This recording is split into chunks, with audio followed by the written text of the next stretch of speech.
Bismillahirrahmanirrahim. Assalamualaikum warahmatullahi wabarakatuh. Sekayang merbah di tengah cemara, terbang seiring di tepi kali.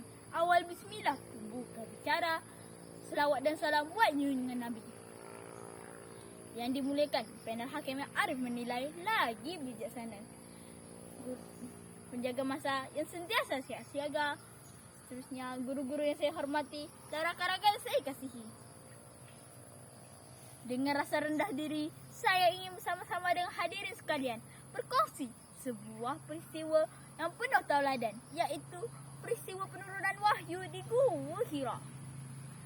Hadirin sekalian, kira-kira dalam tahun 610 Masihi, masyarakat di kota Mekah masih hidup dalam keadaan yang kejahilan. Mereka memuja lebih dari 360 buah berhala yang terdiri dari pelbagai bentuk dan rupa yang diletakkan di dalam Kaabah. Dengan keadaan masyarakat kota Mekah yang sedemikian, baginda Nabi Muhammad SAW sering mengasingkan diri dan beribadah dan bertafakur di Gua Hira yang di atas bukit yang bernama Jabal Nur, yang kira-kira terletak 6 km di sebelah timur kota Mekah. Demikianlah kebesaran Allah meletakkan Bukit Jabal Nur di lokasi yang begitu terasing, khusus buat junjungan besar Nabi Muhammad SAW. Dan dalam surah As-Sabbah ayat 28, Allah berfirman, Bismillahirrahmanirrahim. Wa ma arsalnaka ila kafatan linnasi basyiran wa naziran walakinna aktsaran nasi la ya'lamun. Dan kami tidak mengutuskan engkau Muhammad melainkan untuk seluruh umat manusia sebagai pembawa kabar gembira dan pemberi peringatan, tetapi kebanyakan manusia tidak mengetahui. Malahan di Gua Hira jugalah menjadi lokasi di mana baginda Nabi Muhammad SAW menerima wahyu pertama ketika Nabi Muhammad memasuki usia 40 tahun atau lebih dikenali pada malam tanggal 17 Ramadan tahun ke-41 tahun gajah. Selain sesuatu yang menakjubkan telah berlaku kepada baginda Nabi Muhammad SAW. Baginda Nabi Muhammad SAW telah dikunjungi oleh malaikat Jibril yang sudah pasti baginda Nabi Muhammad SAW merasa amat takut kerana inilah kali pertama baginda Nabi Muhammad SAW berjumpa dengan malaikat Jibril. Malaikat Jibril berkata kepada Nabi Muhammad SAW, Iqra, iaitu bacalah. Nabi Muhammad SAW hanya boleh menjawab ma'ana bil qari', iaitu saya tidak dapat membaca. Malaikat Jibril tidak mendedahkan jawapan kepada Nabi Muhammad SAW.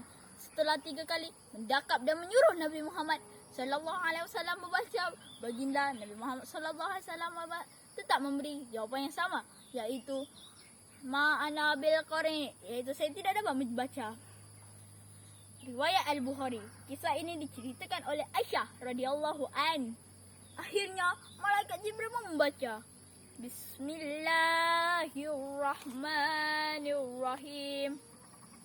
Iqra' bismi rabbikal ladzi khalaq. Khalaqal insana min 'alaq. Iqra' wa rabbukal akram. Alladzi 'allama bil qalam. 'allamal insana ma lam ya'lam. Yang bermaksud, bacalah dengan menyebut nama Tuhanmu yang menciptakan manusia dengan segumpal darah.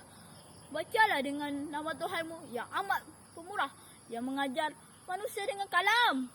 Dia mengajar manusia apa yang tidak diketahuinya. Surah Al-Alaq ayat 1 hingga 4. 5 ayat pertama surah Al-Alaq itulah merupakan wahyu pertama yang diturunkan Allah Subhanahu Wa Taala kepada baginda Nabi Muhammad SAW dengan perantaraan malaikat Jibril. Tersemai erat sejarah agama, kukuh terpahat hati umat. Wahyu surah Al-Alaq, wahyu pertama di Gua Hira, menjadi tempat para hadirin sekalian Intipati surah Al-Alaq merupakan amanah sulung daripada Allah Subhanahu Wa Taala pada manusia yang mendapat ilmu pengetahuan bermula dari pengisytiharan Iqra oleh malaikat Jibril pada malam yang penuh berkah tersebut. Wahyu Iqra dengan jelas menjadikan ilmu sebagai asas bagi tamadun Islam yang bermula dengan baca dan menulis dengan pena, iaitu asas tamadun Islam yang berjaya mendidik umatnya supaya berilmu dan beramal. Penekanan terhadap kepentingan dan keperluan menuntut ilmu membuktikan bahawa Islam adalah satu agama yang memartabatkan ilmu pengetahuan. Baginda Rasulullah sallallahu alaihi wasallam bersabda, Talabul ilmi faridatul ala kulli muslimin. Maksudnya menuntut ilmu adalah wajib bagi setiap kaum muslimin. Hadis riwayat Imam Ibnu Majah. Berdasarkan hadis tersebut,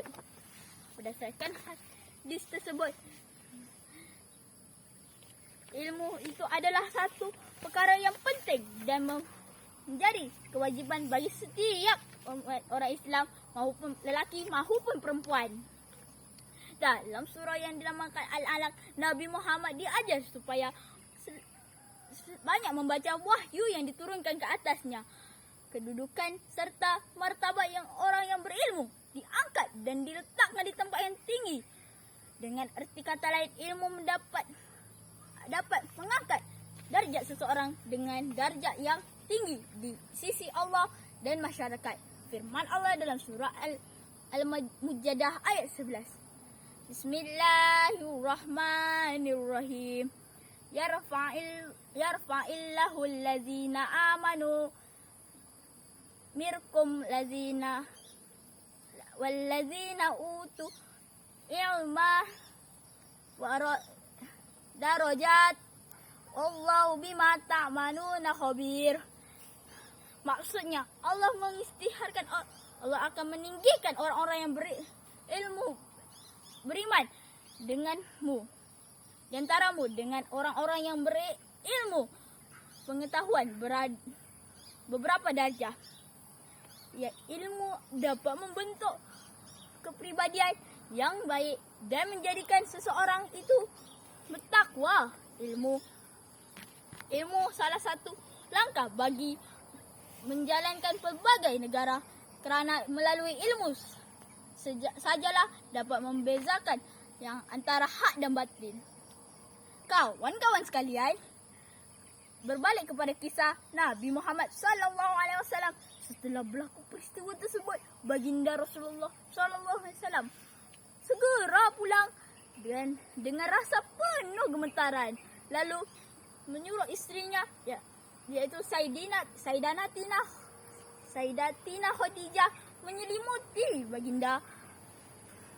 Terus sambil menggigil ketakutan. Apabila kembali tenang, baginda Nabi Muhammad sallallahu alaihi wasallam pun memberi tahu apa yang berlaku kepadanya. Sayyidatina Khadijah menasihati baginda Nabi Muhammad sallallahu alaihi wasallam supaya tidak bersusah hati.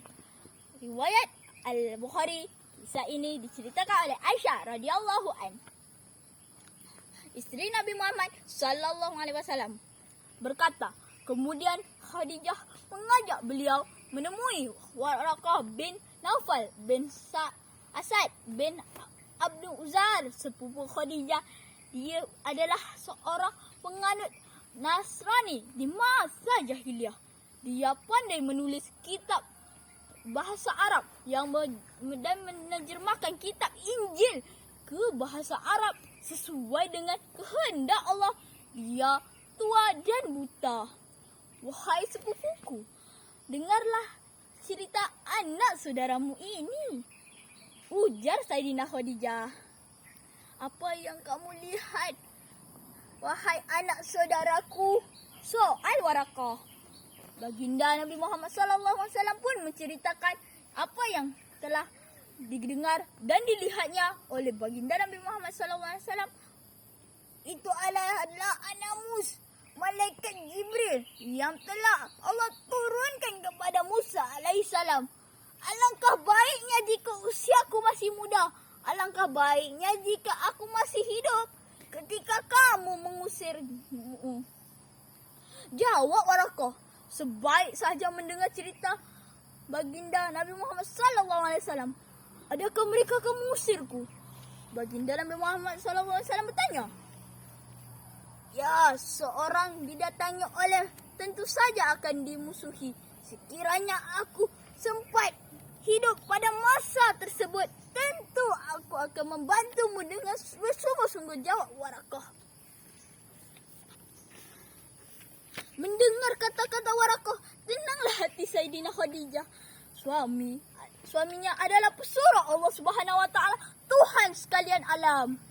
Ia juga merupakan titik permulaan baginda Nabi Muhammad sallallahu alaihi wasallam berdakwah. Pergi ke Madinah di hari raya, berharap sampai ke Mekah. Akhir kata dari saya, semoga dapat membawa berkah. Sekian saja cerita pada hari ini. Wabillahi taufiq wal hidayah. Wassalamualaikum warahmatullahi wabarakatuh.